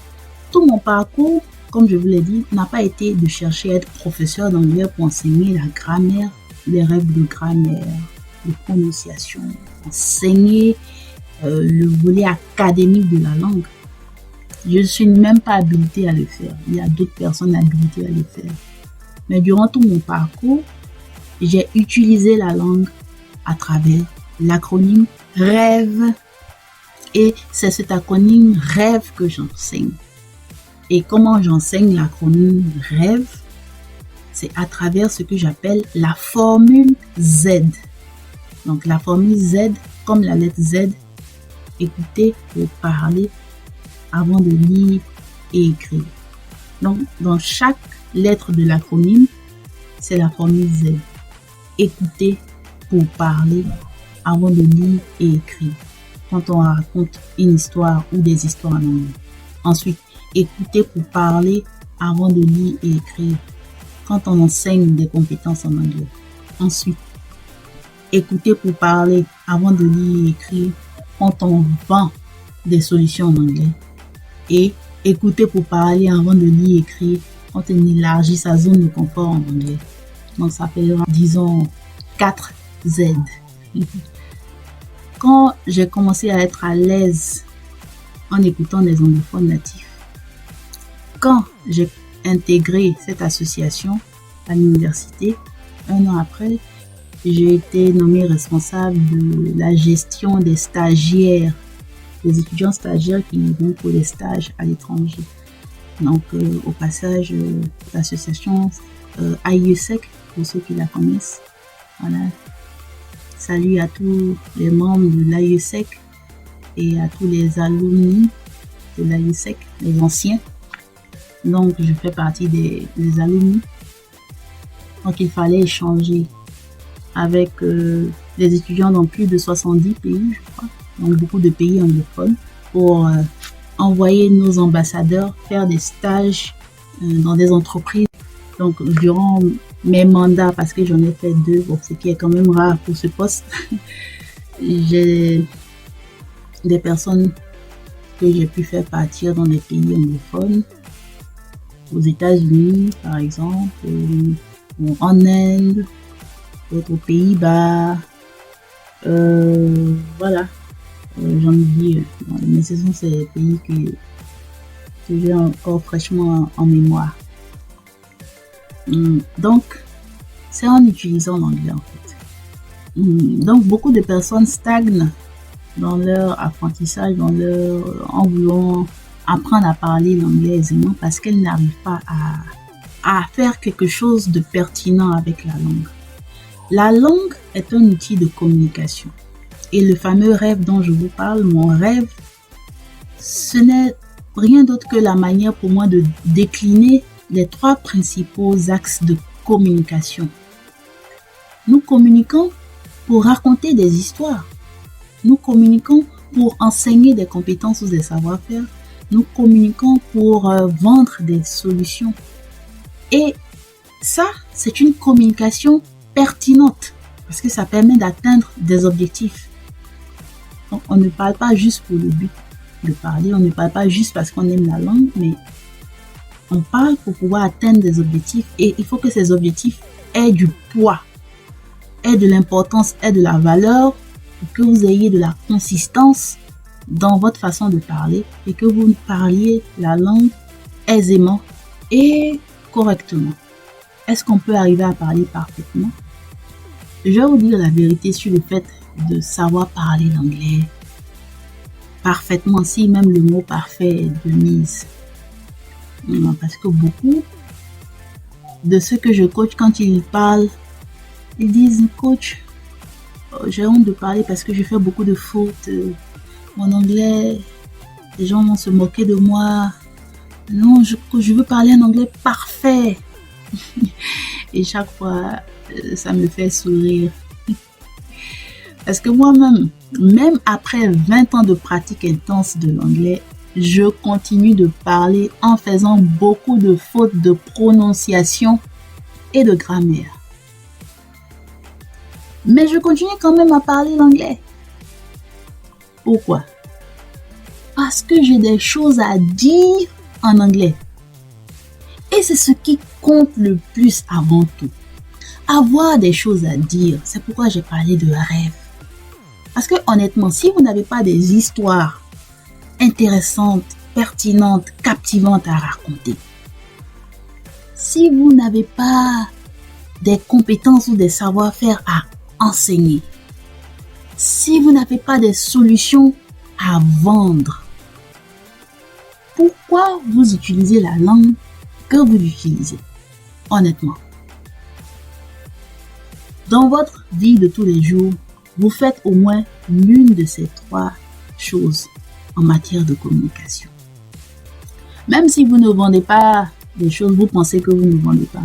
Il y a beaucoup de ventes dans ce que nous faisons tous les jours. C'est parce qu'on ne se rend pas compte qu'on vend. Parce que même essayer de convaincre quelqu'un ou mieux persuader quelqu'un de faire ce qu'on voudrait que la personne fasse, c'est de la vente. Vous utilisez le langage, le français, pour le faire. Pour faire comprendre à la personne que vous voulez qu'elle fasse cette chose. Ça peut être un proche, ça peut être un étranger, un parfait inconnu, ça peut être un ami, etc. Ça, c'est une communication. Et pour raconter des histoires, on sait tous plus ou moins raconter des histoires. Notre vie même est une histoire. Quand on raconte des choses, on peut raconter des anecdotes. Voilà, sur les réseaux sociaux sont remplis d'histoires. Et c'est l'une des raisons pour lesquelles ça attire le plus de personnes. Parce qu'on est tous fascinés par les histoires à la base. On est tous curieux de savoir ce qui se passe sur la vie des choses. Comme on le dit en Côte d'Ivoire, les affairages. Il y a toujours des choses croustillantes à vouloir savoir, connaître sur la vie des autres. C'est pourquoi les médias people, ça marche beaucoup. Et aujourd'hui, on a cette tendance des influenceurs. Voilà, il y a des histoires. Et il raconte des histoires, on aime écouter. Ça peut être des histoires comiques, des histoires dramatiques. Et surtout, les films. Les histoires se trouvent dans les films. Les films racontent des histoires. Les séries télé, ce sont des histoires. Donc les histoires, on en consomme nous-mêmes ou alors on en produit soi-même dans notre communication. Maintenant, quant à enseigner des compétences ou des savoir-faire, qu'est-ce qui pèse le plus? On raconte plus des histoires ou on enseigne des compétences ou des savoir-faire? Bon, suivez mon regard, vous-même vous savez, vous connaissez déjà la réponse. Vous voyez? C'est cela la communication. Donc, même si je continue à faire des erreurs quand je parle en anglais, voilà, je n'ai jamais dit que mon anglais était parfait. Je ne l'ai jamais dit. Je ne peux pas le dire puisque même si je ne vous l'ai pas expliqué en parlant, ceux qui sont puristes sauront que je fais des erreurs. Ceux qui sont anglophones qui vont m'écouter sauront que j'ai fait telle ou telle erreur. Mais comme j'ai des choses à dire, mais quant à dire ces choses dans un anglais parfait, je ne le dis pas dans un anglais parfait. Parce que ça, c'est autre chose. Et puis, si je voulais attendre que mon anglais soit parfait avant de m'en servir, peut-être que je ne m'en serais jamais servi du tout. Et puis, pourquoi dois-je chercher à parler l'anglais parfaitement? Alors que je ne parle pas le français parfaitement d'ailleurs. Ça n'a pas de sens. Sans oublier que les anglophones natifs eux-mêmes ne parlent pas l'anglais parfaitement. Donc, c'est impossible de me fixer cet objectif. Je ne me fixe même pas un tel objectif. Alors, il s'agit de quoi? Il s'agit de parler l'anglais correctement. Parler dans un langage correct, c'est-à-dire parler l'anglais correctement comme je parle le français correctement. Parce que le français que je parle actuellement n'est pas un français parfait. Il y a beaucoup de fautes de grammaire dans ce que j'ai dit. Mais ça ne m'a pas empêché de parler. Parce qu'honnêtement, surtout pour nous qui apprenons les langues étrangères telles que le français ou l'anglais comme première langue, comme deuxième langue ou comme troisième langue, on vient de loin quand même. On a laissé nos propres langues et on parle d'autres langues. Donc quand on épouse déjà une seconde langue, il faut admettre que ce ne sera pas au même niveau que sa première langue. Quand l'anglais est pour vous votre troisième langue, comme c'est moi mon cas, il y a ma langue maternelle, il y a le français, il y a l'anglais. Donc l'anglais n'est même pas ma deuxième langue, l'anglais est ma troisième langue. Pour d'autres, c'est leur quatrième langue. Et il faut exceller dedans. Regardez un peu ce que ça exige ce que ça demande de la part de l'apprenant. On ne peut pas quand même demander l'impensable, l'irréalisable aux gens. Mais j'ai l'impression que c'est ce qui se passe très souvent. C'est pourquoi il est bon de savoir qu'il y a parler aisément d'abord. Et parler aisément, ce n'est pas parler correctement. Donc sur l'échelle de progression pour savoir parler l'anglais, il y a parler aisément qui est la base.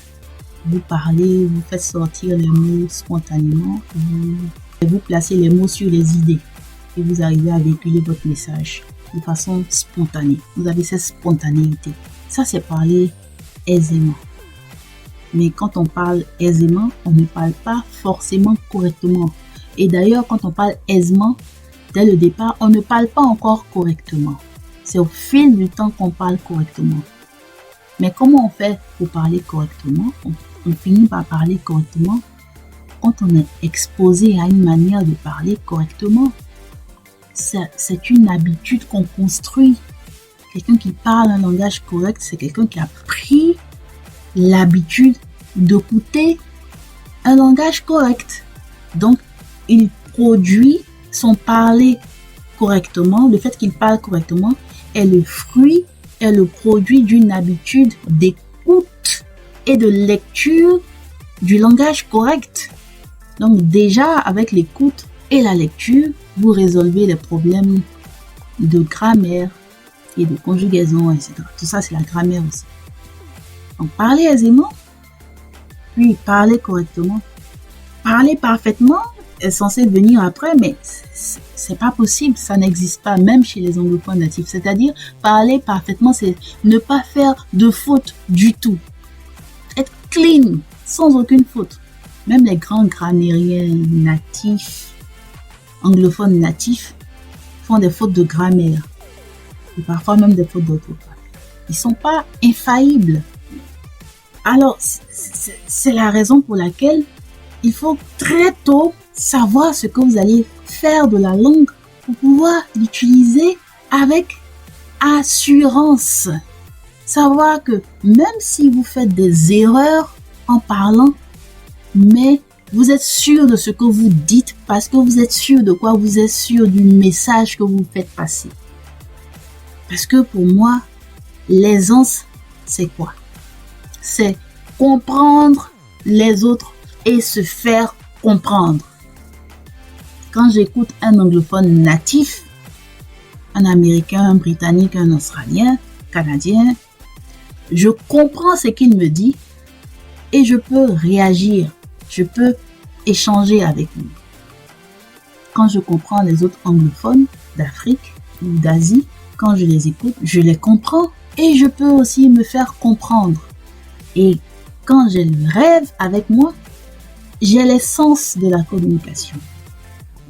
Mais pour que le rêve devienne une réalité, c'est dans deux sens en fait. Parce que pour raconter des histoires, vous devez apprendre à écouter beaucoup d'histoires pour pouvoir vous-même en raconter. La formule Z, écouter pour parler. Si vous n'avez pas suffisamment écouté, vous ne pouvez pas produire la parole. Écoutez des histoires pour raconter des histoires en anglais. Écoutez des histoires en anglais pour raconter des histoires. C'est pareil pour les compétences. Pour enseigner des compétences en anglais, il faut apprendre des compétences en anglais. Donc, apprendre des compétences ou des savoir-faire en anglais pour pouvoir les enseigner aussi en anglais. Et c'est pareil pour vendre des solutions. Pour vendre des solutions en anglais, qu'est-ce que vous devez faire au préalable? Vous devez pouvoir vous-même acheter des solutions en anglais. Parce que quand vous savez comment on achète en anglais, vous saurez comment quelqu'un peut acheter chez vous en anglais, vous saurez comment vendre. Parce que vous vendez, mais c'est quelqu'un qui achète. Donc, vous devez être vous-même un acheteur de solutions en anglais pour vendre des solutions en anglais. Vous devez faire de raconter des histoires en anglais, enseigner des compétences, vendre des solutions. Vous devez pouvoir vous habituer à faire tout cela en utilisant la langue anglaise. Ça n'a rien à voir avec enseigner les règles de grammaire. Donc, fondamentalement, ce que je fais dans le CAV English Network, ce n'est rien d'autre que de la communication. Et c'est ce que j'appelle la communication d'éducation pour des actions de valeur. Parce que quand vous racontez des histoires, c'est vous qui donnez un message. Quand vous enseignez des compétences, vous transmettez. Là encore, vous donnez. Quand vous vendez des solutions, vous apportez une solution. Là encore, vous donnez. Mais vous ne pouvez pas donner ce que vous n'avez pas. Ce que vous n'avez pas reçu. C'est à partir de ce que vous avez reçu ou emmagasiné. C'est à partir de tout cela que vous pouvez ensuite produire et donner à autrui. Donc, pour avoir une communication impactante en parlant l'anglais, je vous propose le rêve. Sachez raconter des histoires. Sachez enseigner des compétences. Et sachez vendre des solutions. Quand vous savez faire les 3 premières lettres de l'acronyme, REV, le E, c'est-à-dire élargir votre zone de confort, only the sky is the limit. Seul le ciel est la limite. En fait, vous n'avez aucune limite, quoi. Vous élargissez vos horizons encore et encore. Alors, c'est toute cette histoire qui s'est passée en 2002 qui m'a fait atterrir sur cette vidéo que vous suivez ou cette série de vidéos que vous suivez. Je vous aide à utiliser l'anglais. Je ne vous enseigne pas l'anglais. La preuve dans le programme de coaching CAV English Stories pour apprendre à parler l'anglais avec les histoires. Je ne vous enseigne pas les règles de grammaire. À la limite, c'est la prononciation. Et puis, je ne suis pas votre référent à vous. Le référent, c'est l'audio en anglais. Donc, même si un puriste ou même vous pouvez soupçonner que j'ai fait des fautes dans la prononciation, je n'ai pas bien dit telle ou telle chose, mais au moins vous avez le référent qui est l'audio original en anglais, qui est la source en fait. Donc moi, je joue un peu le rôle d'intermédiaire. J'aide les francophones à se rapprocher de la bonne façon de parler l'anglais, la façon correcte de parler l'anglais, à laquelle moi aussi j'aspire. Donc, je suis peut-être à un niveau un peu plus avancé que vous autres. Peut-être que c'est ce qui me donne de la crédibilité à faire ce que je fais. Je vous aide à avancer sur le chemin que j'ai moi-même suivi. Donc, étant francophone comme vous, je suis mieux placée pour vous aider à traverser ce que j'ai traversé pour aboutir à là où vous voulez aboutir. C'est pourquoi je parle de l'anglais pratique dans la vie réelle. Et j'entends par vie réelle, je parle de la vie en dehors des livres et cours de grammaire en anglais. Ce qui est du ressort du professeur d'anglais. Et ça ne fait pas de moi un professeur d'anglais au sens traditionnel du terme. Mais ça fait de moi un coach d'anglais. Je suis devenue coach parce que beaucoup de personnes sont venus vers moi pour me demander de les aider à parler l'anglais aisément comme je le fais. Et c'est la raison pour laquelle j'ai créé le CA English Network pour partager cette expérience. Vous voyez, je vais aussi paraphraser ce qu'a dit un anglophone qui a appris plusieurs langues. Un anglophone que je suis beaucoup. Et il a dit ceci sur sa chaîne YouTube. Il a dit en anglais, donc j'essaie de l'interpréter, paraphraser en fait en français. Il a dit, c'est vrai qu'il faut des mots de vocabulaire pour parler aisément, parce que pour parler, il faut des mots. Pour parler, il faut en fait deux choses. Pour parler aisément, il faut le vocabulaire et il faut la grammaire. Vocabulaire et grammaire, ce sont les deux éléments qu'il faut pour parler. Donc, le vocabulaire, c'est l'ensemble des mots utilisés pour parler. Et la grammaire, c'est la façon, la manière d'agencer ces mots. Parce que quand les mots ne sont pas dans le bon ordre, donc la grammaire là n'est pas respectée. Quand les mots sont dans le bon ordre, la grammaire est respectée. Voilà pourquoi quand vous partez d'une langue à une autre, vous voyez que la grammaire est différente. Parce que chaque langue a sa structure grammaticale. Donc il dit, c'est vrai qu'il faut des mots de vocabulaire pour parler aisément.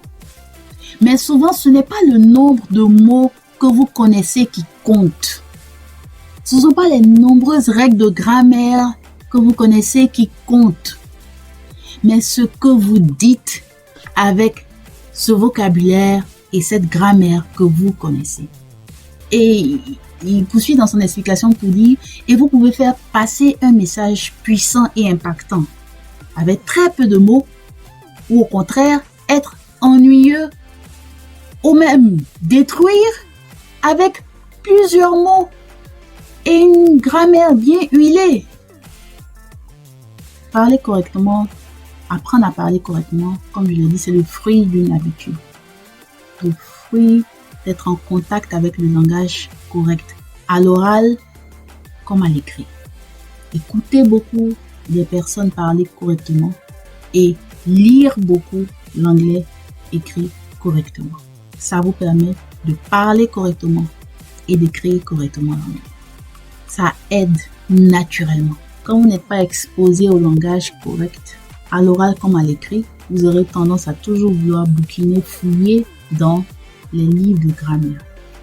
Les livres de grammaire aident et sont pertinents lorsque vous savez déjà parler aisément. Honnêtement, quand vous comprenez l'anglais, que vous pouvez parler l'anglais aisément, donc pas encore correctement, quand vous avez la compréhension de la langue, ou la parler aisément, à parler avec spontanéité, quand vous pouvez déjà utiliser la langue pour accomplir certaines tâches ou atteindre certains objectifs, là, vous avez besoin de vous améliorer et vous pouvez le faire avec la grammaire. La grammaire se trouve dans le langage correct à l'oral comme à l'écrit. Vous pouvez aussi vous servir de livres et de leçons de grammaire pour ajuster un peu. Mais ne vous contentez pas essentiellement de bouquiner les livres de grammaire pour parler correctement. ça ne vous aide pas. C'est contre-productif, c'est même inutile. Beaucoup de personnes connaissent les règles de grammaire en anglais. Elles peuvent même les réciter. Mais elles ne peuvent pas utiliser la langue anglaise dans la vie pratique. Elles sont handicapées, stressées. Raconter des histoires, enseigner des compétences autres que savoir parler l'anglais, vendre des solutions autres que savoir parler l'anglais. Il n'y a pas que savoir parler l'anglais dans la vie. Il y a même des solutions que des anglophones recherchent. Donc, ils ne recherchent pas le fait de savoir parler l'anglais. Ils ont aussi le pouvoir d'achat. Peut-être même un peu plus de pouvoir d'achat.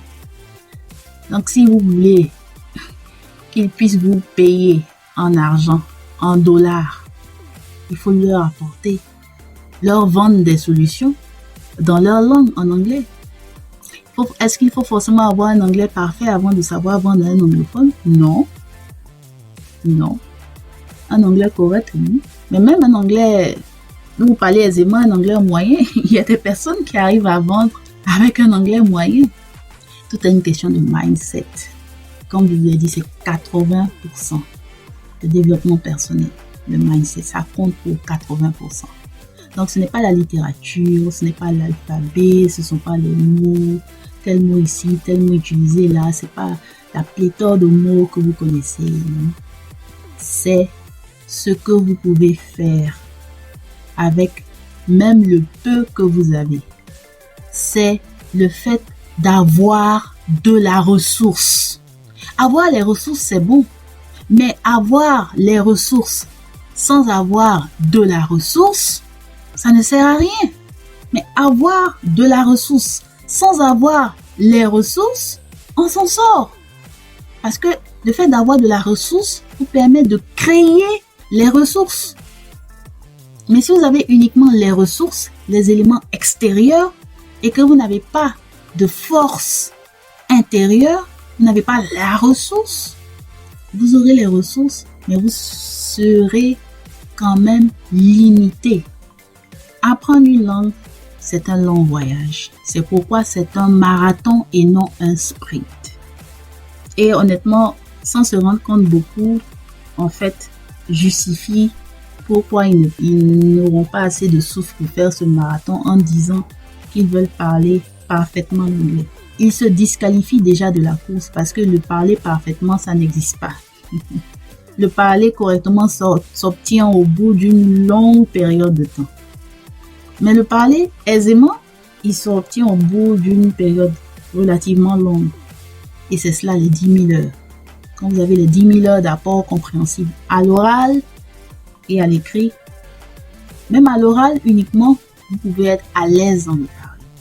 Il faut que vous sachiez ma position. Je ne suis pas contre les diplômes universitaires. Moi, je n'ai pas eu des diplômes universitaires parce que mes parents n'avaient pas les moyens de me permettre d'avoir des diplômes universitaires, de me payer les études universitaires.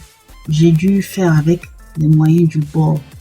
Et aujourd'hui, je suis fière de ce que j'ai accompli sans diplôme universitaire.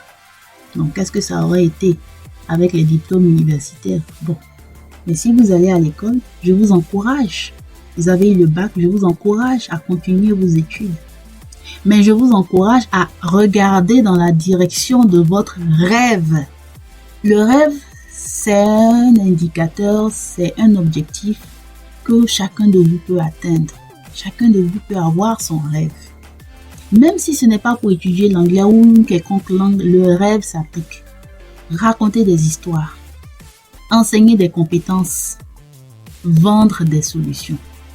C'est ce que nous faisons tous les jours. Et comme nous parlons de communication, d'éducation pour des actions de valeur, dans le CAV English Network, c'est ce que CEAV signifie, CAV. Comme nous parlons de communication, d'éducation pour des actions de valeur, à travers le rêve, dans des séries prochaines, nous aborderons les différents aspects de ce rêve dans plusieurs différents types de communication que vous constatez un peu partout. Et pourquoi le rêve est impactant? parce que vous en êtes impacté sans vous en rendre compte peut-être. Vous êtes impacté par les histoires qui sont racontées. Vous êtes impacté par les compétences qui sont enseignées. Vous êtes impacté par les solutions qui sont vendues. À partir du moment où vous en consommez, vous êtes impacté par cela, positivement et même négativement.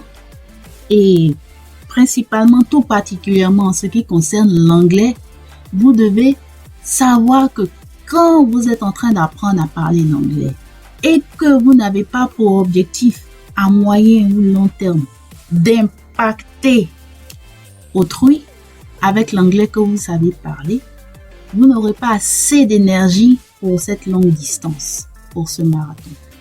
Parce que le fait de vouloir impacter, ça veut dire que vous voulez apporter. Ça veut dire que vous voulez donner.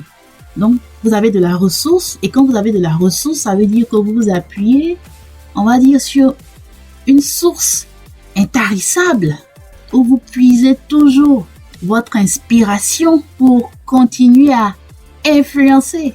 Vous comprenez pourquoi nous sommes dans l'ère des influenceurs.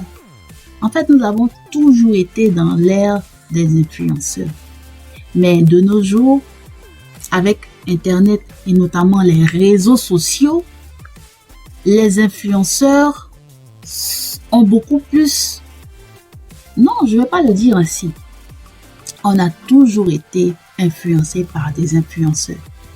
Si vous regardez, si vous avez regardé, même si vous ne regardez plus peut-être, si vous regardez la télévision, si vous écoutez la radio, vous allez sur Internet, vous lisez encore le journal papier ou les magazines, quand vous avez accès à un média, de par sa conception, est un outil d'influence, un canal d'influence.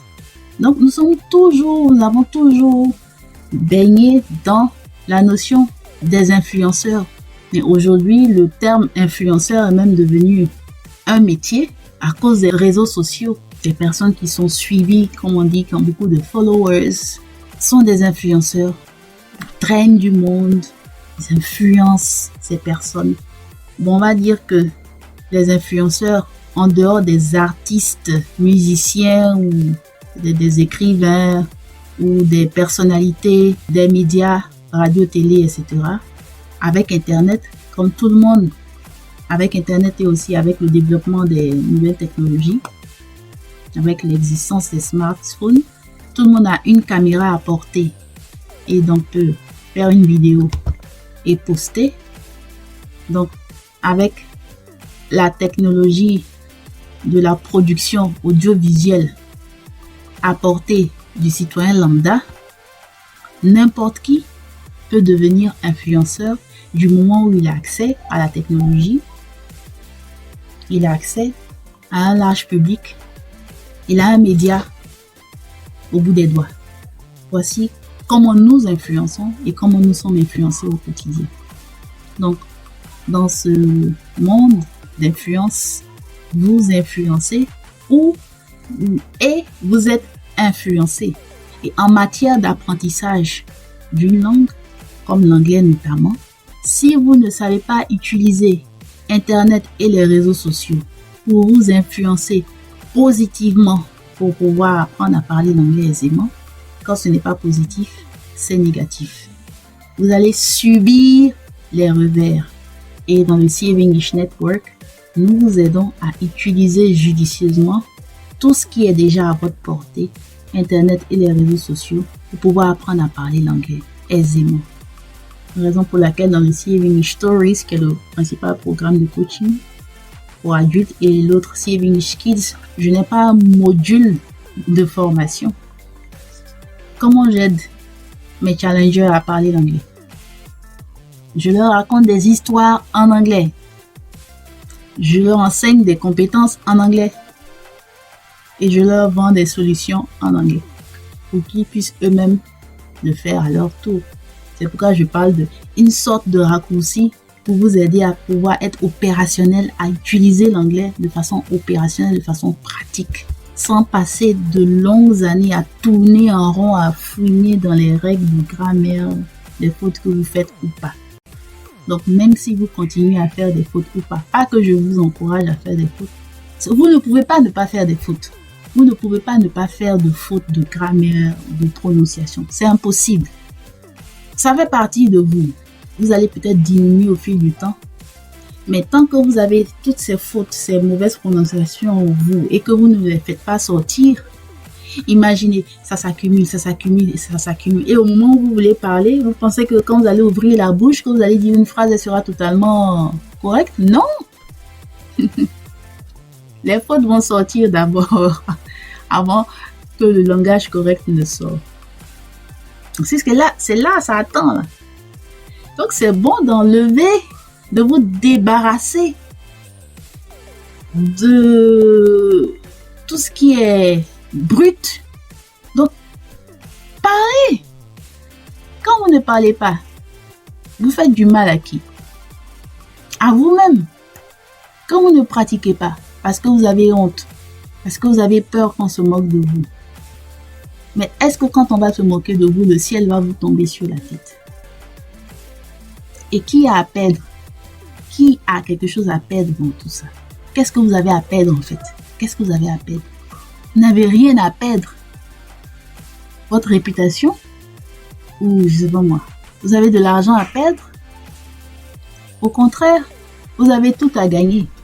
Mais si vous vous mettez dans des circonstances où vous n'apprenez pas à perdre petit et à perdre de moins en moins dès maintenant, et que vous êtes dans des circonstances où vous avez gros à perdre, tout simplement parce que vous ne pouvez pas parler l'anglais correctement, et là, vous n'aurez que les yeux pour pleurer.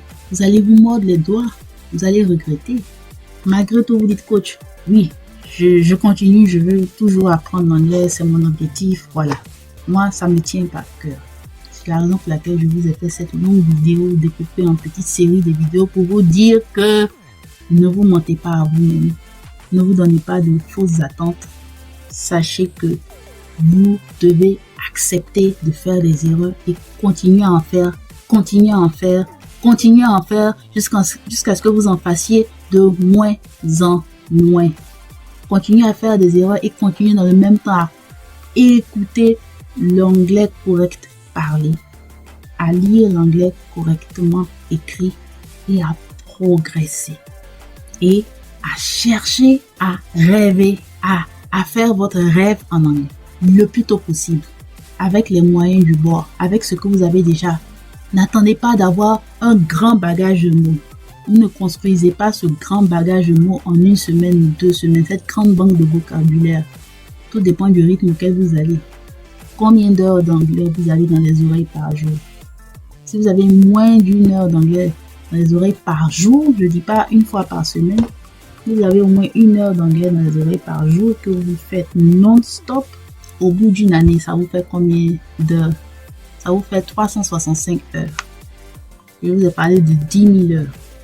Donc, si on prend la calculette, vous faites 10 000. OK? Prenons 10 000 heures divisé par 365 jours. Ça vous fait... Waouh! 27,39. 27? 27 quoi? 27 ans? C'est ce que ça veut dire. 27 ans. Waouh, ça fait beaucoup pour atteindre les 10 000 heures. Voilà pourquoi 1 heure par jour, c'est pas suffisant. Si vous prenez, disons, vous êtes déterminé, vous prenez 12 heures par jour. 12 heures par jour, ça fait combien de... Donc 12 fois 365. 12 fois 365 jours. Ça fait 4000 heures dans l'année. Au lieu de 365 heures. Donc vous avez 4000 heures. Donc 4380 heures pour une année. Voilà, ça, on se rapproche un peu de la moyenne de 3 à 5 ans. Puisqu'on parle de 3 à 5 ans d'intensité. 27 heures, 27 ans avant d'apprendre à parler l'anglais aisément, là, vous êtes déjà hors sujet, ça ne peut pas le faire. À moins que vous faites l'anglais de façon... C'est-à-dire vous prenez l'anglais, en fait, l'apprentissage de l'anglais comme un hobby, un passe-temps. Voilà, vous ne mettez pas de pression. Vous n'avez pas d'objectif de rêve. C'est pas pour raconter des histoires. C'est pas pour enseigner des compétences. Et c'est pas pour vendre des solutions. Alors, la question qu'on va se poser, c'est qu'est-ce que vous faites quand vous apprenez à parler l'anglais? C'est pour produire le langage, pour communiquer. Donc, qu'est-ce que vous allez faire dans votre communication? Qui sera une communication productive, une communication édifiante, impactante. Qu'est-ce qui donnera aux gens d'avoir envie de vous écouter? Qu'est-ce que vous aurez à leur dire concrètement d'intéressant en anglais? À part raconter des histoires, à part enseigner des compétences ou savoir-faire, à part vendre des solutions, il n'y a pas grand-chose qui reste en matière de communication, honnêtement. Communication efficace, j'entends. Donc, si on fait 12 heures par jour, par 365 jours, ça fait 4380 heures. 10 000 divisé par 3480. Ah! Ça fait 2 ans. 2,87 ans. Ça fait 2 ans, donc à peu près 3 ans.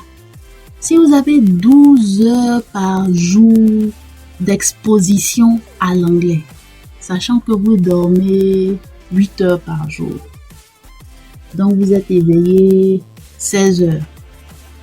Qu'est-ce que vous faites de ces 16 heures de temps? Vous voyez? Donc c'est pourquoi je dis souvent que faites de l'anglais un style de vie. Si c'est pas un style de vie pour vous, c'est quelque chose de vraiment secondaire. Vous ne pouvez pas atteindre votre objectif au bout de 2 ans ou de 3 ans. Donc vous voyez qu'avec 12 heures d'anglais par jour, en 3 ans, ça se fait. Même si on réduit un peu. Mais 12 heures, c'est un peu trop. Comment c'est compliqué. On va descendre un peu. On va diviser la journée par 3. On va enlever 4 heures sur les 12 heures. On divise la journée par 3.